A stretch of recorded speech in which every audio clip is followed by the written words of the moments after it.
అందుకే కలియుగంలో భగవంతుడు ఏది చూస్తూ ఉంటాడు అంటే మన యొక్క మనస్సులలోకి చూస్తూ ఉంటాడు. మీరు అందుకే చూడండి, దక్షిణాయనంలో విష్ణుమూర్తి ఏం చేస్తూ ఉంటారు అంటే యోగ నిద్రలో ఉంటారు. దక్షిణాయనం అంతా కూడా పుణ్యప్రదమైనటువంటి కాలం. నిజానికి దక్షిణాయనంలోనే మనం పుణ్యకర్మలన్నీ చేస్తాం. మనం చెయ్యవలసిన పుణ్యకర్మలు ఏ ఉన్నాయో అవన్నీ దక్షిణాయనంలో వస్తాయి.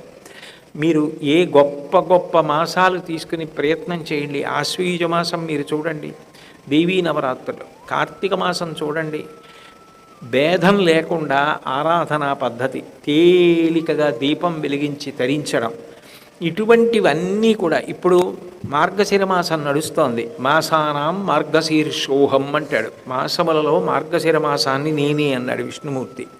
అంత గొప్ప మార్గశిర మాసం కానివ్వండి, శ్రావణ మాసంలో లక్ష్మీదేవి పూజలు, శ్రావణ మాసం